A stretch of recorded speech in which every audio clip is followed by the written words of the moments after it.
couple of announcements. One is that on Thursday, Emmett will be giving a colloquium on his research in Iceland, extracting DNA from glacial soils, learning about human habitation, something like that. Thursday at noon here, bio-colloquium, pizza as always.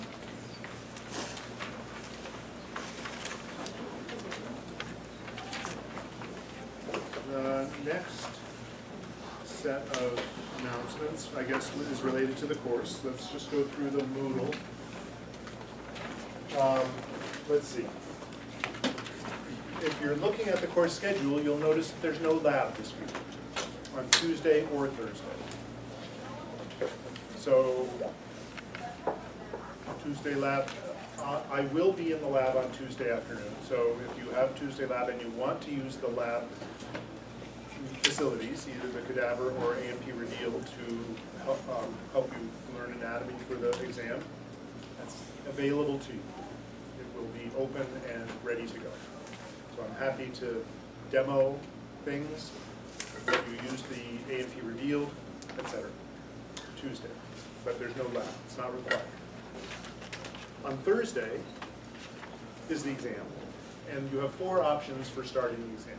You can start the exam in this room, and I'll make it available at starting at 8, so that you have 2.5 hours, 8 till 10:30, or until your next class. Actually, I don't think there's a class in here at 10:30, so it's not, you won't get kicked out. But I've structured the exam that I think you can do it in an hour and a half. But there's extra time at 8:30 if you want it. 8:30, 1 o'clock, 3 o'clock, 7 o'clock are the options for taking the exam. So choose which works best for you. You don't have to tell me, just come and take the exam. So you have to have started the exam by 7 p.m. on Thursday, but any of the previous times is also okay. If you say, oh, could I come in at 3 instead of at 4 or something, that's fine. But you can't start it at 8 p.m. That's it.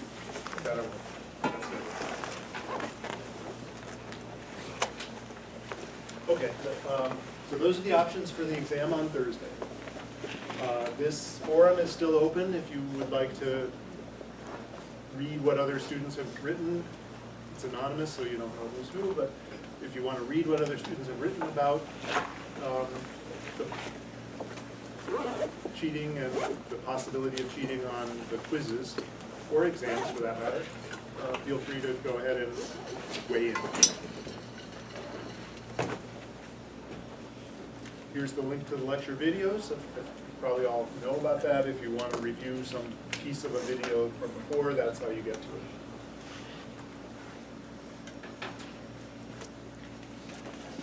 it. Lab worksheets are available here, and answers for some, but not all of them, are available. These are the AMP Revealed worksheets. PowerPoints, problem set, quizzes and the answers.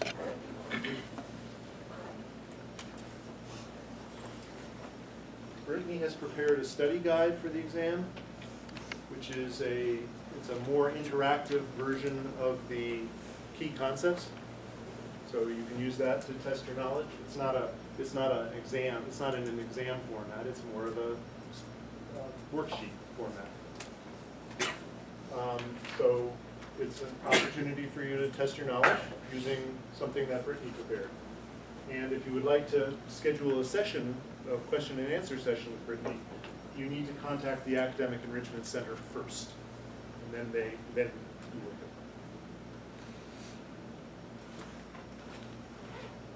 it. Okay. Any questions about the exam? Yeah. How in-depth is the anatomy content of the exam?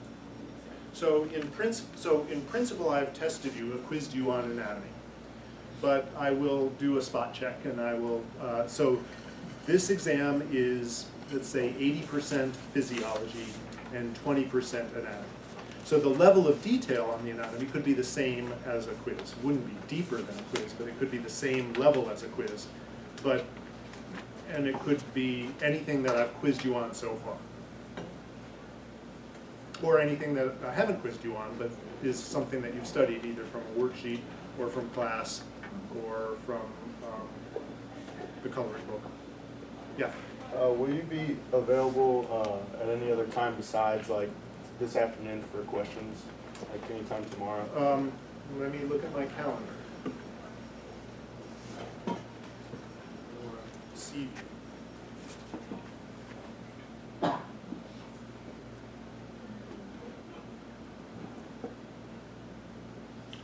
So I'm available this afternoon, and I'm available from 10 to 1, and from 4 to 5:30 tomorrow.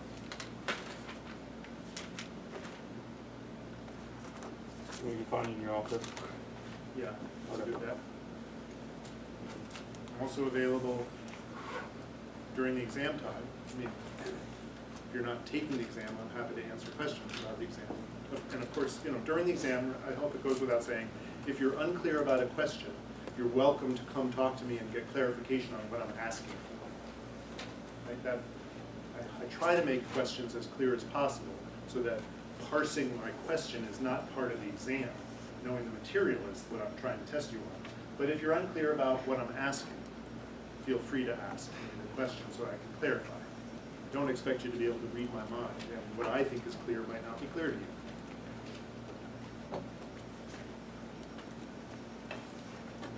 Other questions about the exam?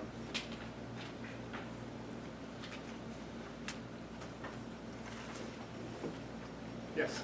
If you're giving us a 2.5-hour block to take it, should we be expecting it to take 2.5 hours? No, you should be expecting it. I mean, I think a well-prepared student can do it in an hour and a half. I haven't taken it myself to test how long it takes me to take it, but my guess is it would take me about a half an hour.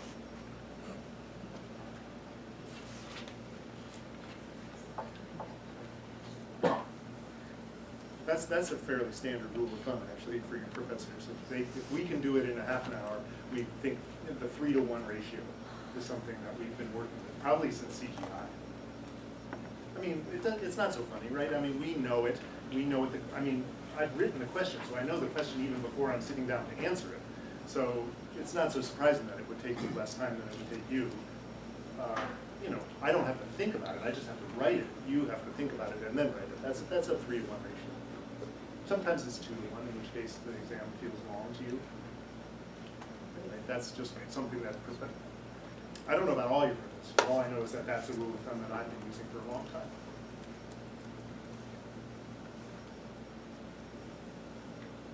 Any other questions?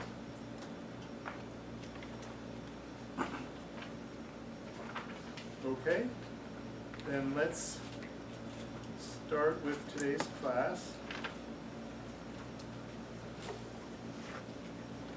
What we're going to do, I want to catch up, finish what I didn't get to finish on Thursday about the hippocampus and hippocampal long-term potentiation.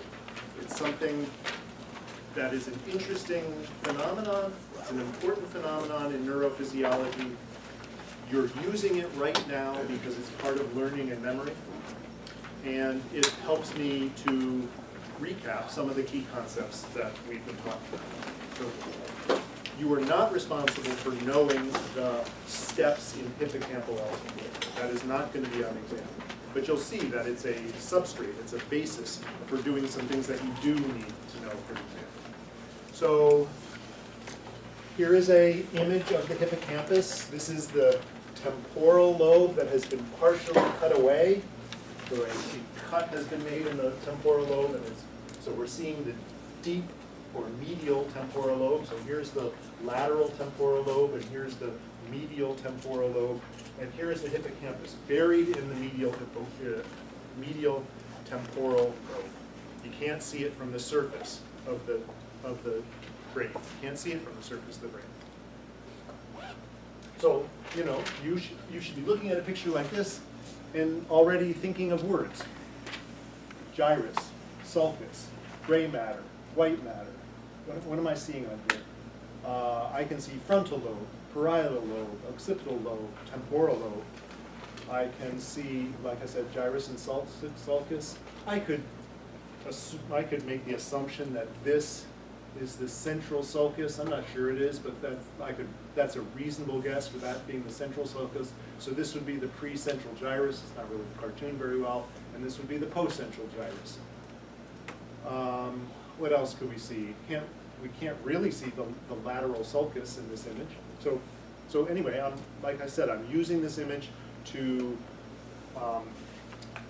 use the language and review some key points of anatomy, but we'll do the same thing with physiology in a few minutes. The hippocampus means seahorse in Greek, and you can sort of see why. It's shaped, this is the hippocampus and this is the seahorse. There's where it gets its name.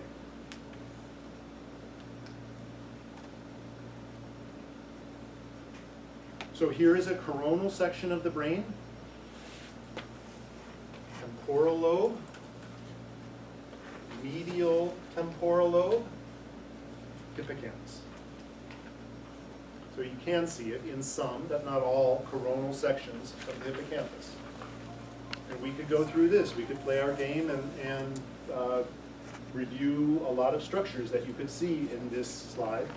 And even though a coronal section was not on any of your quizzes, it could be on the exam. It's a fair game. So I could spend a lot of time going through, just to start. Corpus callosum, cingulate gyrus, longitudinal fissure, white matter, gray matter, lateral sulcus, hippocampus, superior temporal lobe, medial temporal lobe. Some of you got that on the quiz. Let's see. This is a section that contains both the caudate nucleus and the thalamus. Thalamus, caudate nucleus, that's probably the putamen. Internal capsule in this section. Choroid plexus, lateral ventricle. What else do we see? Somewhere around midbrain, pons, I suppose. One of these is the third ventricle. I don't even know which, but I would accept either one. I think it's probably this one. But, well, that's a little too high. No, so that's part of the thalamus. I think it's this one. It's the third ventricle.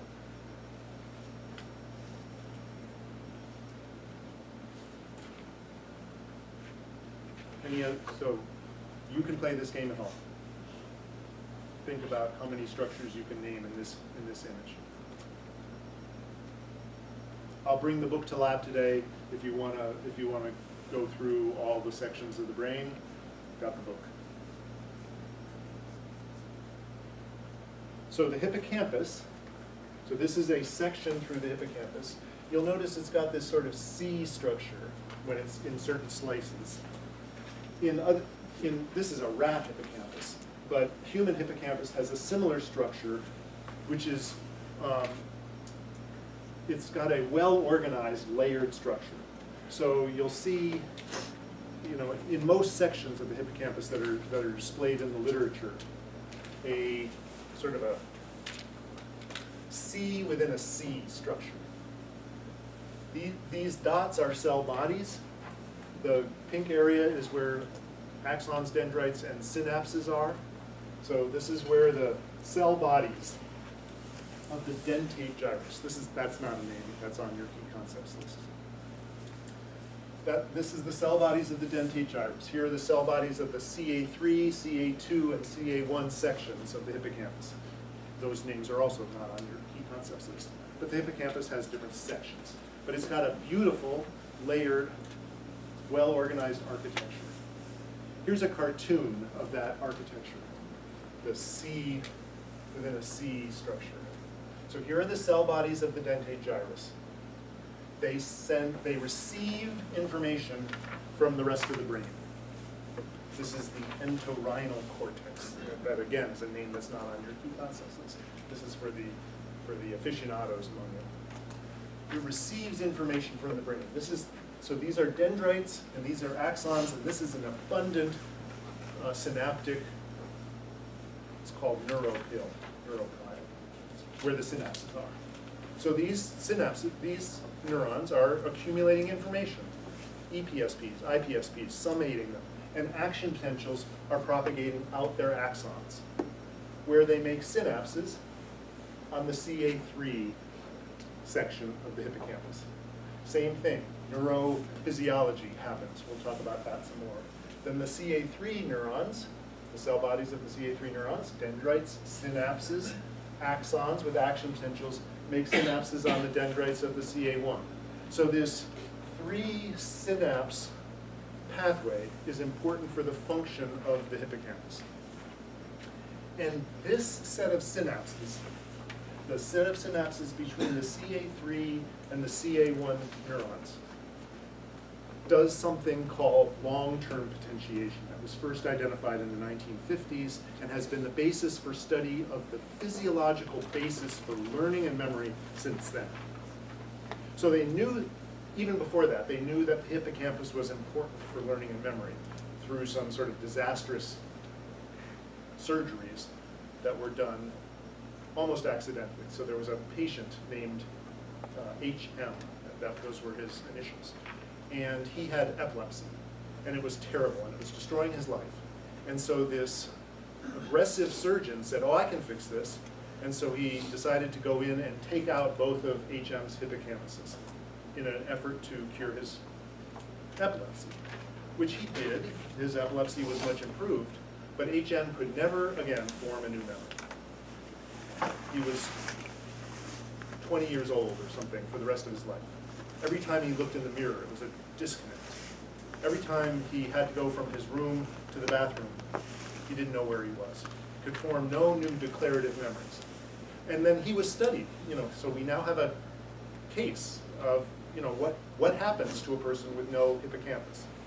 And it turns out he could form new motor memory, he could form new procedural memory. He got really good at a really difficult motor skill, but he had no memory, no declarative memory of ever having practiced it. So every time he sat down to do this motor skill, he would say, oh, this is going to be really hard, I don't think I can do this. And then he would do it. Wow, that was a lot easier than I thought it was. Because he had no memory of doing it, except that he did.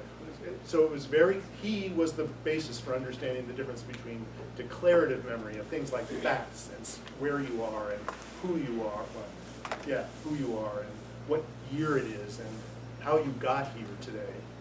And motor memory, like riding a bicycle or doing this motor skill that he learned. Different forms of memory stored in different parts of the brain. One requiring the hippocampus, the other not. It's interesting. Anyway, so from then on, people started saying, okay, this hippocampus is important for memory. Without it, we can't form new memories. He always remembered who he was. He remembered his childhood. He remembered that Dwight Eisenhower was president, or maybe it was Harry Truman, was president for the rest of his life. Even though by the time he died, it was Ronald Reagan.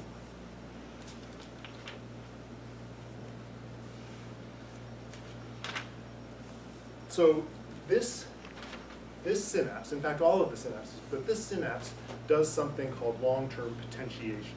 So what does that mean? Long-term potentiation is a long-lasting change, long-lasting increase in the strength of a synapse, in the power of the synapse to cause and to make EPSP. So here is the size of the synapse, synaptic response, of the CA1 neurons. So this is the synaptic response of these neurons when the input axons are stimulated a lot. Well, in some cases, so here's just a normal stimulus giving a normal response. And here's a normal stimulus giving a normal response. So 100% of normal. A normal response. So it's a steady baseline. Then that pathway was stimulated a lot. That's what tetanus is in this experiment. It was stimulated a lot. And the size of the synaptic response increased, and people had known about this short-term potentiation for a long time before this. But then it decreased, people knew about that too, but it decreased to a new baseline. The synapses were changed for a long time. So now just a normal stimulus gives a bigger response than it did before. And that can last for hours, days, weeks, as long as you can study it, it can be observed. That's a long-term potentiation, LTE. So this synapse is changed by this stimulus.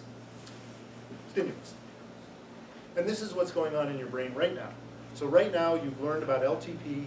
Something has changed in the synapses in your hippocampus to make you now know that the letters LTP mean something. So synapses have changed in your hippocampus. Some of them have gotten stronger.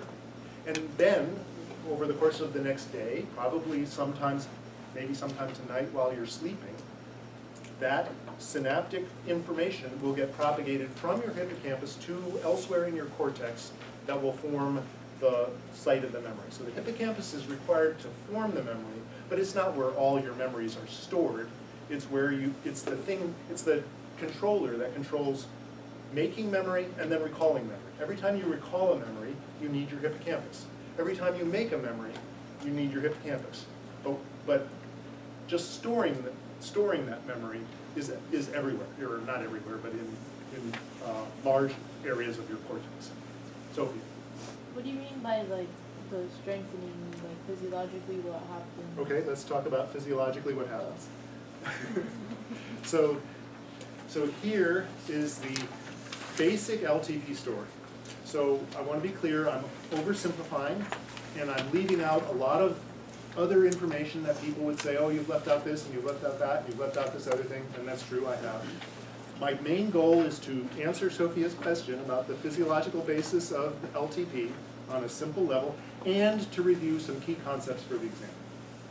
So here is a presynaptic terminal. This is the presynaptic terminal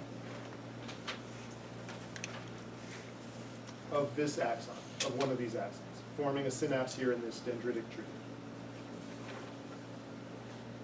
This is the postsynaptic dendrite of the neuron that's receiving the information. So this is a synapse. Have we covered synaptic transmission? Of course we have. So you should be remembering what a synapse is, what synaptic vesicles are, and how they got loaded with their neurotransmitter. The neurotransmitter at this synapse happens to be glutamate. But we've talked about other neurotransmitters that you should also review. So review your neurotransmitters. Review how they got into vesicles. This synapse happens to use a set of ionotropic glutamate receptors. But you know that not all glutamate receptors are ionotropic, so you could review the metabotropic glutamate receptors, and you could review the other receptors for other neurotransmitters. Acetylcholine receptors, both ionotropic and metabotropic. Dopamine receptors, metabotropic. Serotonin receptors, both ionotropic and metabotropic. Right, that table. So this is a synapse. It's got neurotransmitters loaded into vesicles. It's got receptors of certain types. This one happens, the LTP story happens to be important to know the two different types of ionotropic glutamate receptors, but that's not something I'm asking you to learn the details of. Okay, so what else is in my list? Understanding the resting membrane potential, the basis for that we spent a day on that. Understanding the basis for action potentials and how they propagated into this terminal. That was something we spent a day on, right? So these three letters summarize a day of work in this room. Calcium, the importance of calcium in triggering neurotransmitter release. The mechanisms for neurotransmitter release, including calcium and synaptotagmin and snares, all that good stuff, right? So all that stuff is happening at this synapse, just because it happens at all the synapses, and I'm reminding you of things to study. glutamate as a neurotransmitter, glutamate receptors, we just talked about, EPSPs, that's what we're talking about here. Excitatory postsynaptic potentials in the receiving cell, in the dendrite of the receiving cell. Are there questions about this material? Questions either in content or do you need us to know blah type questions? So what specifically do we need to know about, like, the long-term potentiation? That it's glutamate and excitatory, or? Nothing. Oh, I won't test you on LTP.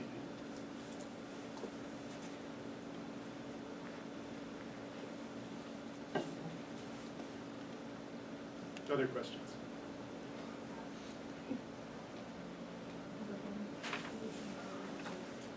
You will not need a calculator.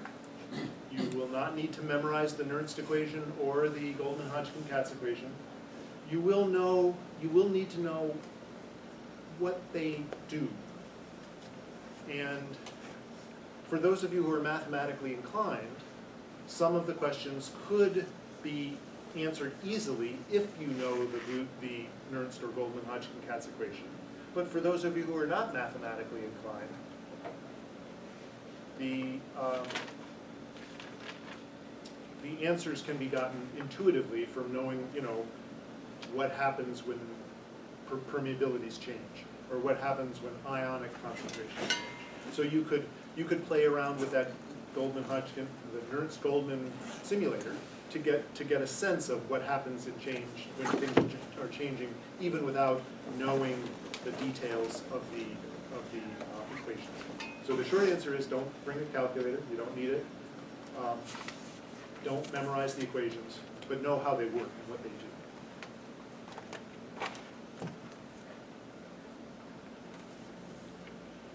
Other questions? We can circle back to this if you want. Let's get on with the LTP story. So, at this point, the neuron, the experimenter, is stimulating the presynaptic neuron at a certain strength, at a certain baseline strength. And we're getting a certain response, so we're releasing a certain amount of glutamate. Now it turns out, so there's two types of ionotropic receptors. Now this is the new information that you don't need to know. There's two types of ionotropic glutamate receptors. One of them is called the NMDA receptor. And the other is called the AMP receptor. And both of them are present in the presynaptic terminal. But it's the AMP receptor that is mediating, this ionotropic receptor is what's mediating this baseline response. Because this ionotropic receptor is blocked by an ion that happens to be present. It's magnesium. There's magnesium there, and under resting, sort of normal baseline conditions, this receptor is blocked. So it doesn't play a role. But this receptor is not blocked, and it does play a role. So then we give this burst of stimuli. This burst of stimuli changes the synapse.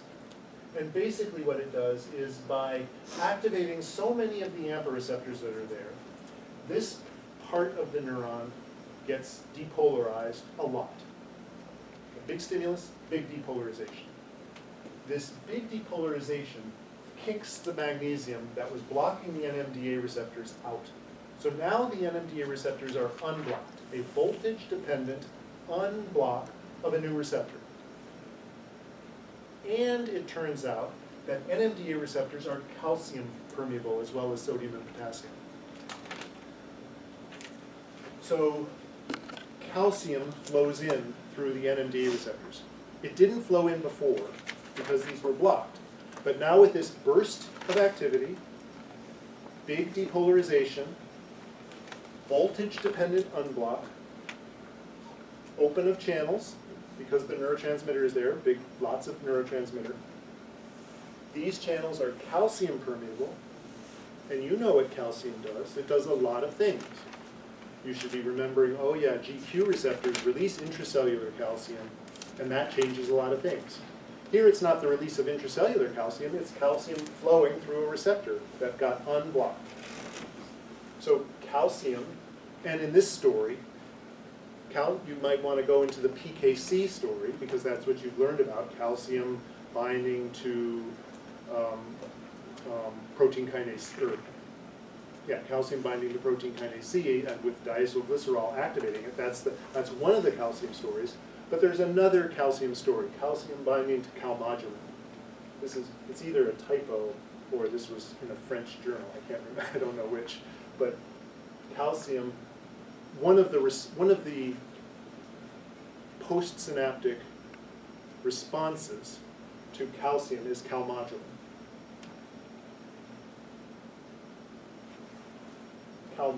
Calcium calmodulin is now activated. It can activate certain forms of certain kinases. You've heard of this one, PKA.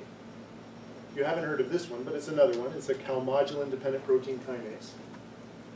Both of these activate downstream pathways. We did this in cell phys, right? Activating transcription factors, activating a kinase cascade. I'm not going to test you on this. Like I said, I'm not going to test you on LTP, but I'm reminding you of signaling pathways that you are responsible for knowing. Calcium-dependent pathways, cyclic AMP-dependent pathways. There's 2 activations of adenylyl cyclase. Adenylyl cyclase here. No, I'm sorry. Adenylyl cyclase here.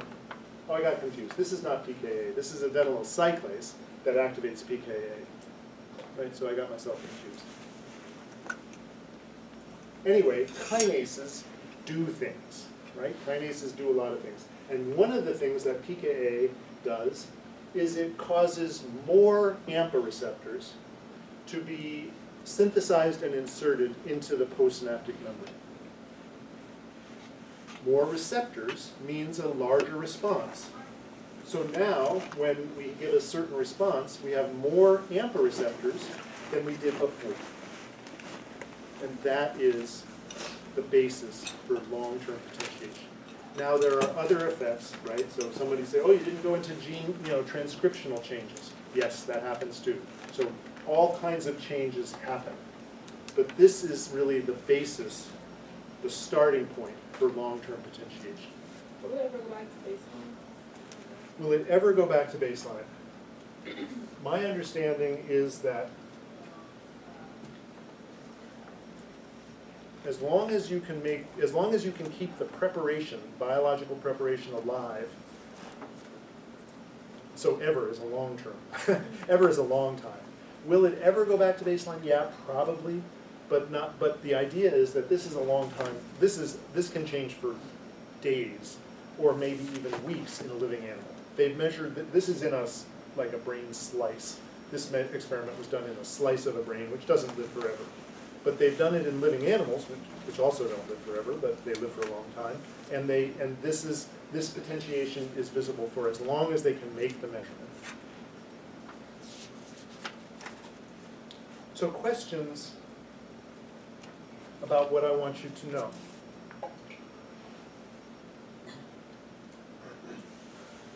Sophie. How much detail should we know about like GQ and GS? Like You should all be able the to tell me the story. confirmation? I mean, yeah, you should be able to tell me the GQ, GS, and GI story, right? Binding, conformational change of the receptor, conformational change of the G, I'm just going to rattle it off, right? Conformational change of the G protein, GDP dissociation, GTP association. You can see why it takes me 1/3 as much time as you, because you have to think about each of these things, but it's a story that I can rattle off. Anyway, GTP association, more conformational change, G-alpha activating adenylyl cyclase turning on cyclic AMP, making more cyclic AMP from ATP, cyclic AMP activating PKA. So there's the GS story in a nutshell. I do want you to know that level of detail. And for GQ and GS and GI. Is that a good indication of kind of the endpoint that we should aim for? Is like PKA? Yeah, PKA, so let's think about the endpoint. So if it's a GS story, PKA is your natural endpoint. If it's a GQ story, calcium and then maybe something else would be your intracellular calcium and activating either calmodulin or PKC or something else. What you know some things that calcium does. I mean, if it was in a place where vesicles could fuse, you could say, okay, that calcium is going to trigger vesicle fusion. So you can think about what calcium can do. Don't limit yourself to PKC. Think about other things that you know that calcium does. Contraction, if we were in a muscle. We haven't done muscle yet, but you know from self-quiz that calcium causes contraction. Well, I'll be honest, I'm not going to test you on contraction. Ionotropic receptors. So, I mean, you know that if pKa were to activate a monovalent cation permeable channel, that would cause a depolarization.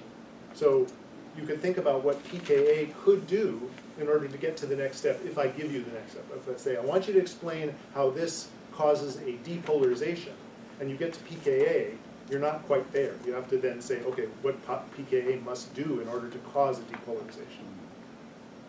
But if you get to pKa, you're most of the way there. Did that answer your question? Yeah. If you get to PKC, if you know what ionotropic receptors do, both, you know, sodium permeable or chloride permeable or potassium permeable, knowing what they do to the membrane potential would give you a clue. Okay, is this a IPSP or an EPSP? Is it an excitatory or inhibitory response? Thalia? I was wondering, and I know you're not going to test us on this, but is it only with these type of receptors, and is it every time basically this synapse is targeted, or like every time that this receptor receives excitatory potential? Oh, I think it can max out, right? There's a certain number of receptors that can be expressed in this postsynaptic terminal. So if we were to, so what you're saying is, if we gave another tetanus here, would we get another LTP here? Yes. But could we do that 20 times? Probably not. I mean, we could do it, but we would reach a ceiling. There would be a ceiling effect. And it's only with the NMDA and the ANTHO receptors? I never, in this story, I never say only. I mean, ever. Because this is the basic story. But it turns out, so here is a story about how cocaine causes LTP in certain synapses of your brain and triggers a phenomenon known as addiction. So in this case, it's dopamine receptors leading to pKa, leading to a change in the synaptic strength that causes LTP of this synapse. So the baseline here, the thing to walk away from, is knowing it turns out that that cocaine is an inhibitor of the uptake neurotransmitter transporter. So in the presence of cocaine, these neurons release dopamine that stays in the synapse much longer than it did in the absence of cocaine.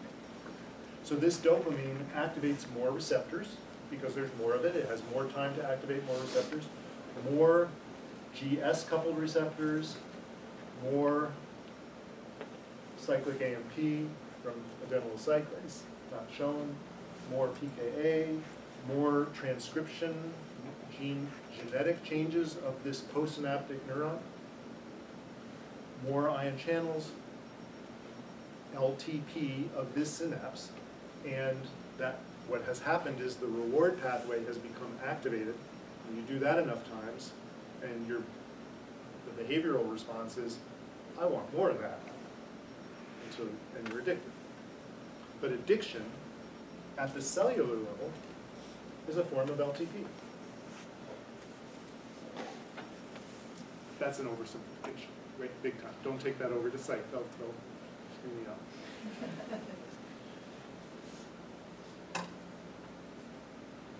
So what is some of the information on this slide? You know that dopamine is a derivative of tyrosine, which means it's a catecholamine, using some of the language. Dopamine receptors are coupled to GS, so you know that this is a metabotropic receptor. And you know something about the structure. It's a transmembrane protein. It's got 7 transmembrane helices. It's got a binding, all receptors have a binding site. It binds to GS on the alpha subunit binds to the receptor on the inside. I could ask you about the molecular properties of these receptors, coming back to self-vis a little bit. You know what GS does. It activates adenylyl cyclase. You know what adenylyl cyclase does. It makes cyclic A. You know, so that whole story is part of what's going on here. It turns out, so you also know that dopaminergic neurons have their cell bodies in the substantia nigra and the ventral tegmental area. One of the targets of the neurons from the ventral tegmental area is in the nucleus accumbens. So that's information that I did circle, I think, on that table.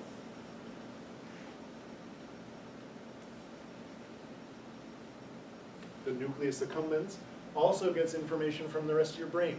So what is this? This is prefrontal cortex glutamate neurotransmission from the cortex, from the brain, not from the midbrain. Excitatory amino acid receptor. So a glutamate receptor. And we've talked about glutamate receptors. Ionotropic glutamate. So these neurons in the VTA integrate information from the midbrain and from the cortex, and in the presence of cocaine, they get activated big time, and that changes your behavior.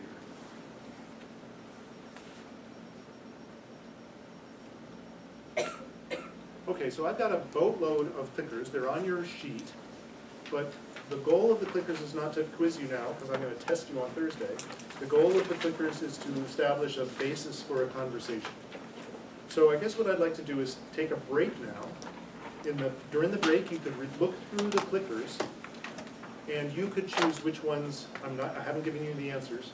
Look through the ones that you think are worthy of spending some time. You know, we've got a half an hour to spend some time in class.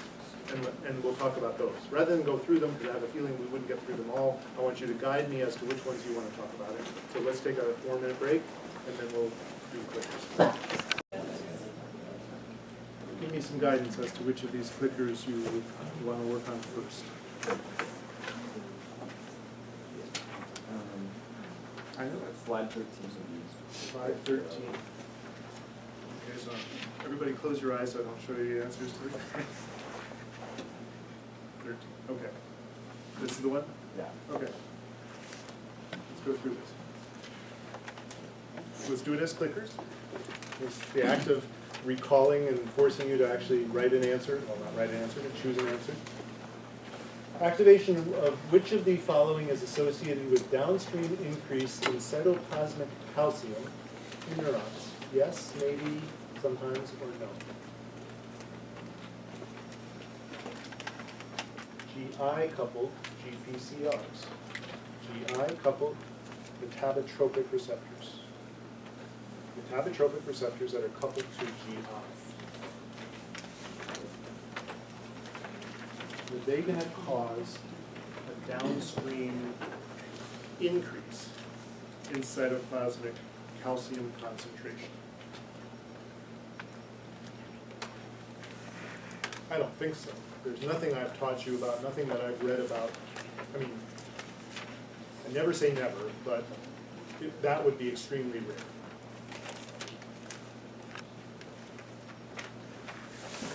GQ-coupled GPCRs. That's the easy one. That's the definition of a GQ-coupled GPCR. If you don't know that, you've got work to do. GS-coupled GPCRs, could they be coupled to a downstream increase in cytoplasmic calcium? Downstream meaning, you know, maybe the next step, maybe a few steps down the stream. You can tell. Maybe. So, somebody who chose B, and many of you did right away, give me a plausible mechanism by which activation of a GS-coupled GPCR could increase cytoplasmic calcium. You chose the right answer. sometimes. You said, yeah, sometimes it could happen. Now I want you to flesh that out. Tell me how. The activation of a GS coupled UPCR could activates PKA, which could activate an ion channel in the cell membrane, which could allow calcium to slow down its concentration rate. Good. Turns out calcium channels, voltage-gated calcium channels, are big-time substrates of GS, of PKA. So GS, step, activation of PKA. Phosphorylation of calcium channels could lead to an increase in the influx of calcium, which could lead to an increase in calcium concentration. Or, as Matt said, other channels. It doesn't have to be a voltage-gated calcium channel. Any channel that was calcium permeable, that was activated by, or stimulated or augmented by PKA, could lead to a downstream effect of increasing cytoplasmic calcium, right? Okay. Nicotinic acetylcholine receptors.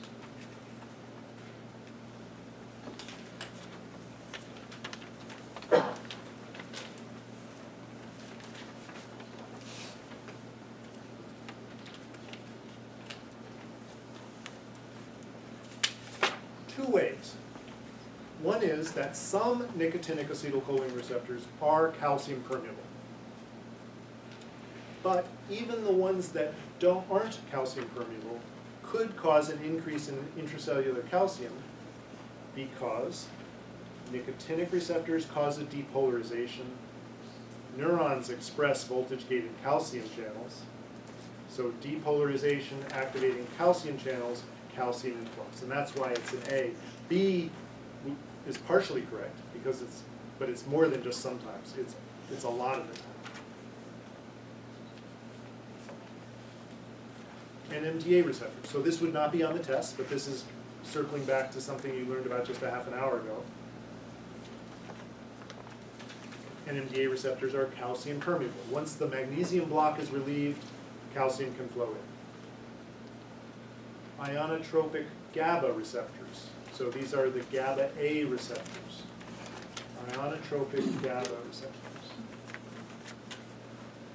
Can't think of a mechanism by which chloride channels could cause an increase in cytoplasmic calcium. That would be a big stretch. It would be hard to come to. I'm not saying it's impossible, I'm just saying it would be hard to come to. So this covered a lot of receptorology and thinking about channels and intracellular effects, PKA, vinyl cyclase, etc., cyclic A. So this would be a good slide to review your knowledge of receptorology, receptor mechanisms. Questions about any of these?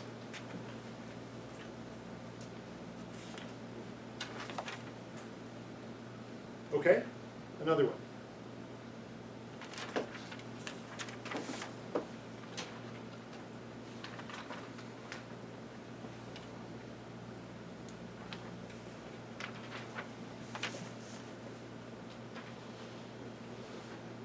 Or something else. I mean, if you don't want to talk about a clicker, but you have a question that a clicker triggered in your mind, just ask. Now's a good time. You've got 25 more minutes.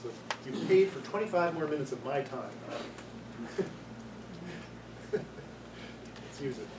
Valerie. So we should slide 23. Pardon? Slide 23.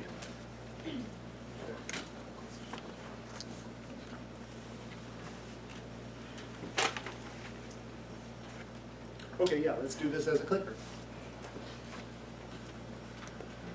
Which of the following will affect the speed, the velocity at which action potentials propagate? I'm changing the words, but the speed of action potential propagation along an axon from the beginning, the axon hillock, to the end, the synaptic terminals. I'm embellishing the question a little bit. Which of these will affect the speed?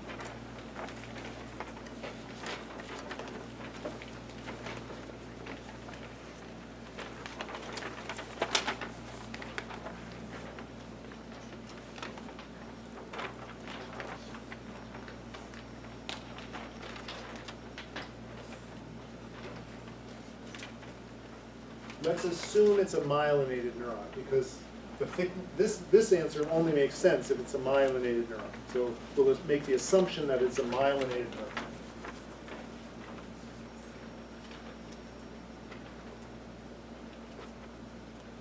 Okay, so let's go through it. The diameter affects the speed in both unmyelinated and myelinated axons. So that's true for both.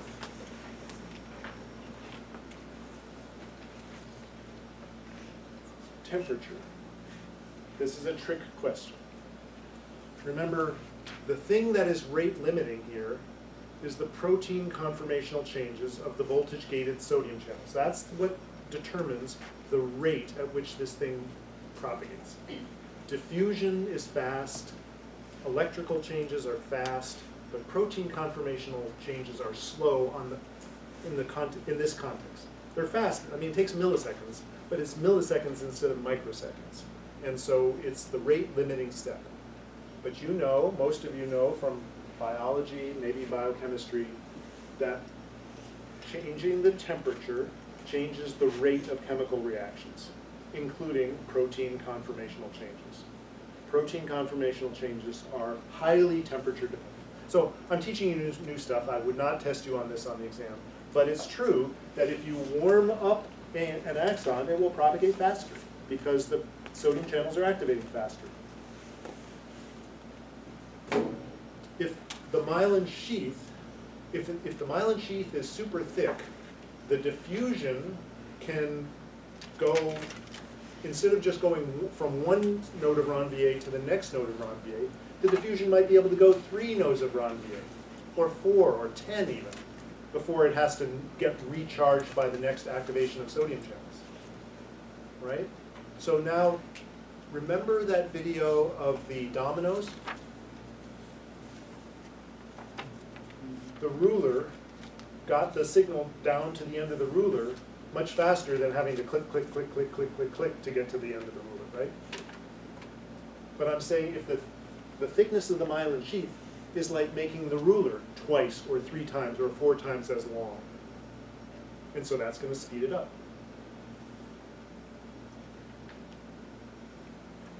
Questions about this? Yeah, Sophie. So, is the duration of the relative refractory period affecting the frequency? Yes. Okay. The duration of the relative refractory period would affect the frequency, but not the speed. So, by speed you just mean like of one action potential, not of like... Any action potential, how fast it moves, meters per second. Okay. That's what speed is. Speed here is not a frequency. Speed here is a velocity, meters per second. Okay, well, let's do the frequency question. Which of the following will affect the frequency of action potentials? I've probably given you part of the answer.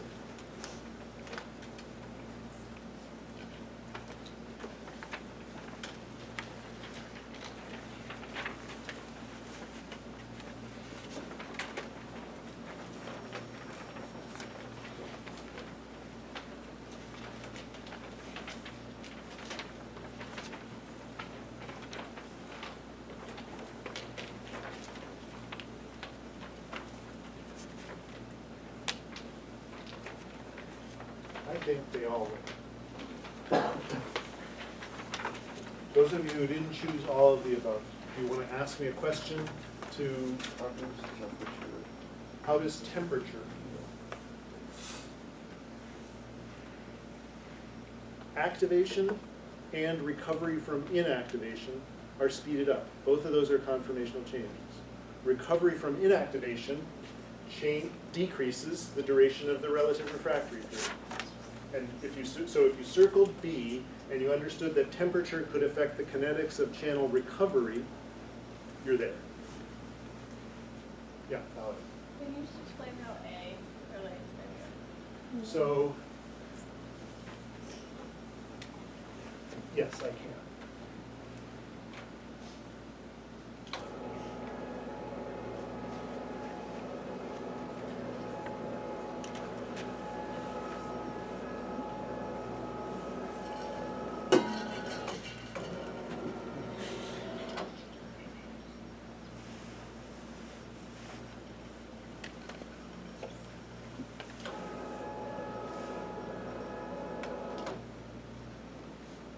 baseline, resting membrane condition. EPSP, gets to threshold, just barely gets to threshold. So it takes some time for the voltage-gated sodium channels to activate, so we get an action potential. And so this is now the response to the EPSP. If the EPSP is sustained, well, then it doesn't go down to here, it goes down to here. And maybe enough channels have recovered that it can go through another cycle, but it can take some time for that other cycle to happen. And let's just say the EPSP is terminated here. And so this is the end of the story. So we get 2 action potentials in this burst. The time between them defines the frequency, right? 1 over the interval is the frequency. Now but in this case, it took some time to get the action potential because we were just barely at threshold, just barely getting enough voltage-gated sodium channels to do that feedback loop, that positive feedback cycle. Do you all know what I mean? When I do this, I have, in my mind, I know what I'm talking about. Do you know what I'm talking about when I do this? Depolarization, activation of voltage-gated sodium channels, sodium influx, more depolarization, more sodium channels open, more sodium influx, the positive feedback loop that is going on here, getting all of those sodium channels open. Just do that to your head and you know what you're talking about. So let's take another EPSP and let's make it bigger and faster. Okay, now the voltage-gated sodium channels get more of a stimulus from the EPSP, so they go through the thing faster, the loop faster. So it doesn't take this much long this time. It only takes much shorter time to get to the action potential. We'll make the stimulus long. It's not so long. It's bigger, but the channels can still reset. So now you can do something like this. So now the interval between action potentials is shorter and the frequency is higher. Now you can say, but if it's bigger, what if it's so bigger, so much bigger? What if this EPSP is so big that the channels can't recover from inactivation? Well, that's true. Okay, what would happen then is we get an action potential and that would be it until the EPSP was over and the channels could reset. So the amplitude of the EPSP determines the frequency that we're talking about. A small EPSP, a big EPSP, and a fatally, just an absurdly big EPSP can change the frequency of the response. Did that help? I've forgotten who asked the question. Probably.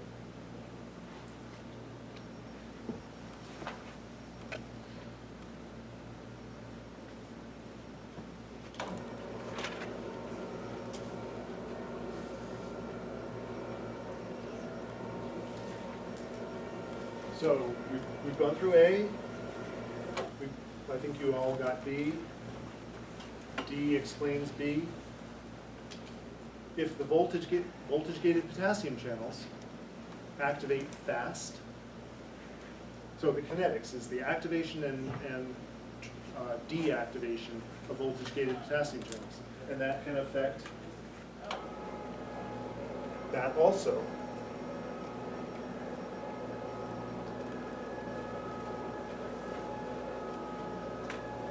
Can affect the kinetics of this transitioning from the end of one action potential to the beginning of the next.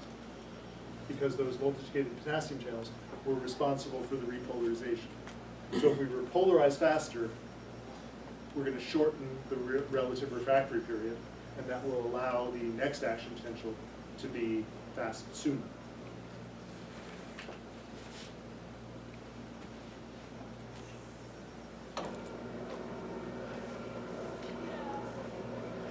Okay.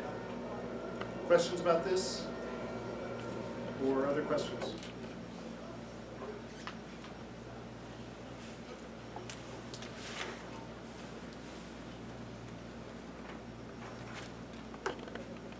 Number 11.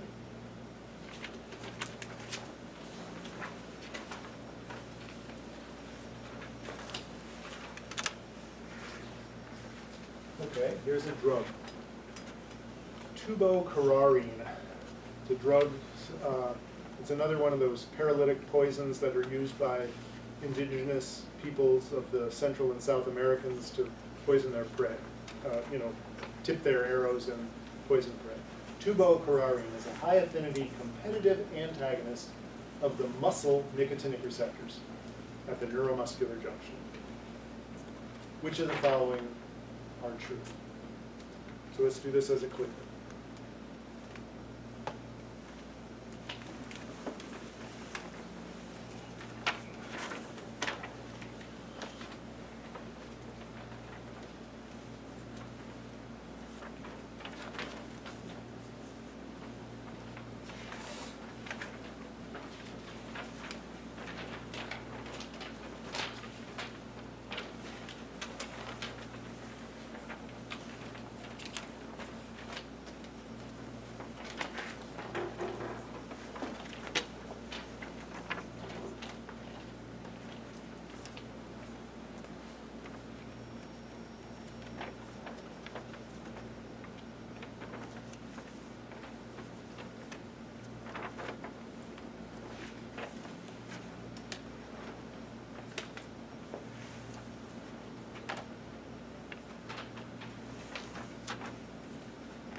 Okay? They're all true. Questions? Why is feel free. I don't want to lecture, but if you get it, if you don't get it, now's the time to help everybody, including not just yourself, but everybody, lots of people in the room, why you didn't get it. Let me help you understand why you didn't get it. Can you explain the Austin, and then Could you explain A. So high affinity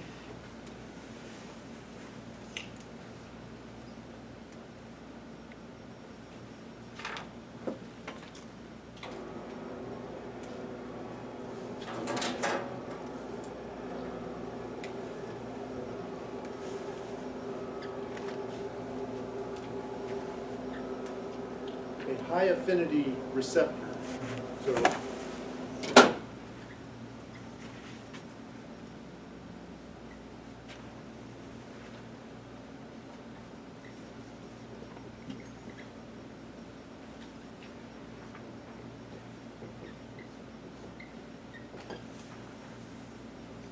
here's the receptor curve.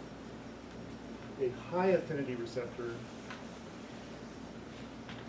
reaches its maximum at a lower concentrations. Remember that, so this is the max, this is the half max, this is the KD of a moderate affinity receptor, and this is the KD of a high affinity receptor.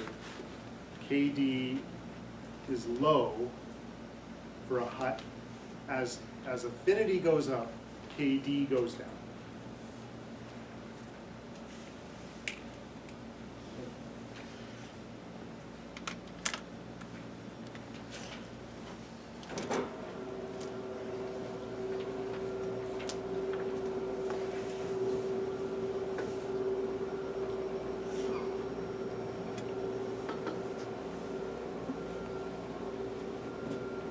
So now I want to be clear.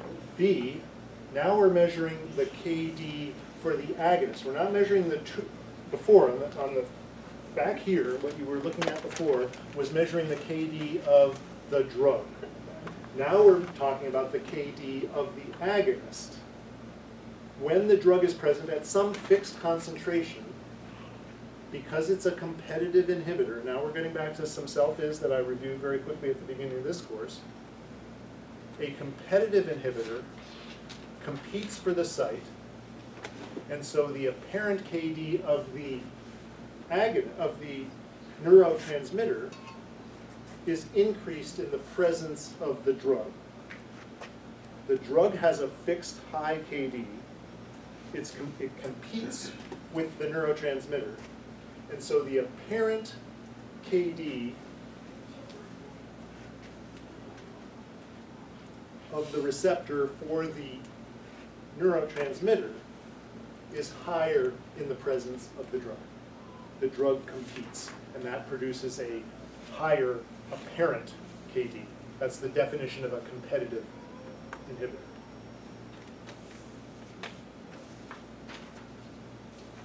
The definition of a competitive inhibitor blocks the receptor. We haven't done this yet, but this is true.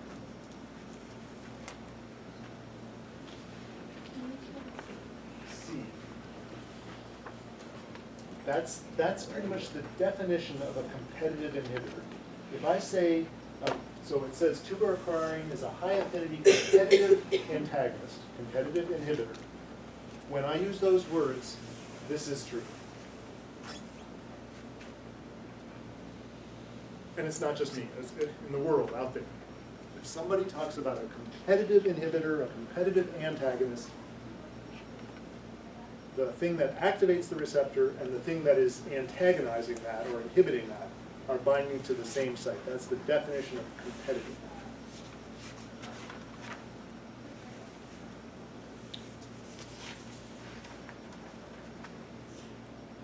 Other questions about this or anything else?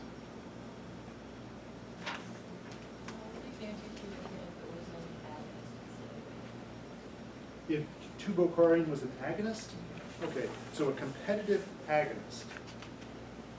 Okay, let's see. The KD for so if it was a high affinity competitive agonist, A would still be true.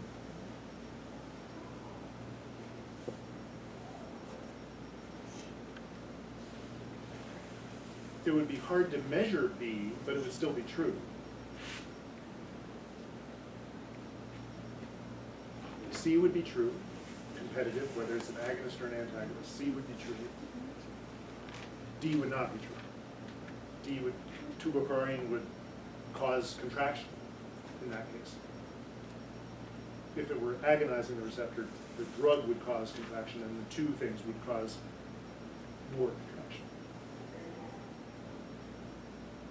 Did I get the question? Since we're changing the question a Okay, little bit, what if sure. it was an allosteric antagonist? Would B still be true? Okay, so now drug X is a high affinity, non-competitive antagonist. It's a good question. We're not talking about tuberculin anymore, just to be clear. We're talking about something else. But there are lots of drugs that are non-competitive antagonists of acetylcholine receptors at the neuromuscular junction. Those are actually used clinically. So the KD for the drug is low. Yes, that would still be true because we're talking about high affinity. In the presence of the drug, the apparent KD for ACH is higher. No, that would be false in the presence of a non-competitive antagonist. In the presence of a non-competitive antagonist, the KD is not affected. What's affected is the maximum binding or the maximum response. C would not be true. That's a non-competitive antagonist is also known as an allosteric antagonist, and that means it's binding to a site on the receptor other than the site where ACH binds. So C would be false if we're talking about a non-competitive antagonist. D would still be true. If it's an antagonist of the neuromuscular junction, it would still cause paralysis and weakness. In fact, physicians use non-competitive antagonists of nicotinic acetylcholine receptors at the neuromuscular junction right now. There's some surgeon doing a surgery using a non-competitive antagonist of the muscles in order to relax the muscles so that the surgeon can get inside and do what he or she needs to do.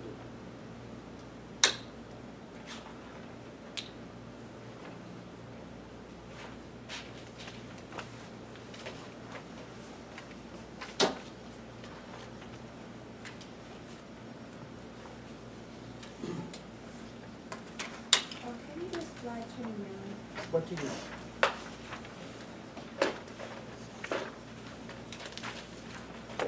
this will, well, let's see. Which of the following is true of dopaminergic systems? Okay, let's do this one as a quick.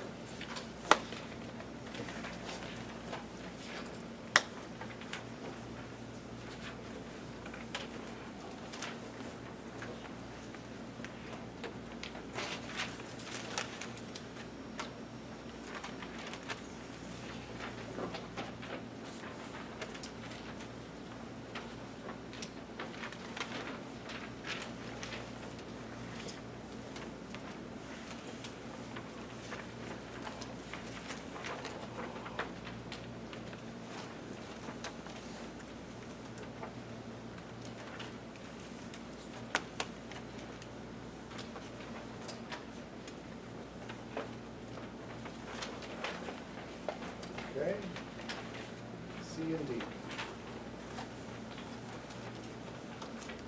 Most dopaminergic cell bodies are in the substantia nigra and the ventral tegmental area. So A is a false statement. What neurons have their cell bodies in the locus ceruleus? Those are adrenergic, noradrenergic neurons. Postsynaptic cells express both ionotropic and metabotropic. Nope, there are no ionotropic dopamine receptors. So that's a false statement. Tyrosine hydroxylase is the enzyme that converts tyrosine into the precursor of dopamine.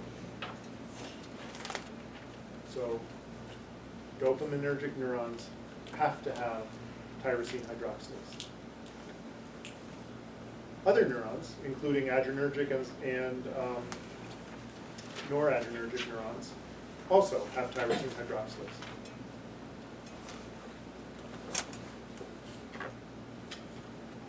The precursor here I'm referring to is called L-dopa, for you aficionados. I'm not expecting you to know that. Dopaminergic neurons express, they express a monoamine transporter in the vesicles.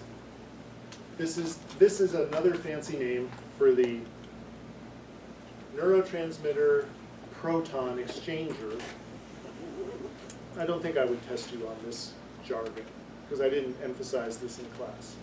But, so this is getting at you knowing, how did dopamine get pumped into the vesicles? It was through a proton neurotransmitter exchanger in the vesicular membrane. And it happens to be called VMAT. So don't get panicked about VMAT. Think about the mechanism that VMAT uses. It is the proton neurotransmitter exchanger on the vesicle membranes of dopaminergic neurons.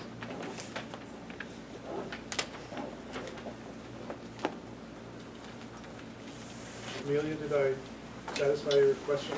I have a question. So like does all the neuron of the neurotransmitter that have like a monoamine structure express VMAT? Yes. So all the monoamine neurotransmitters express VMAT. So VMAT's not specific. Okay, so our time's up. Review. Brittany's available. I'm available. Remember the exam on Thursday.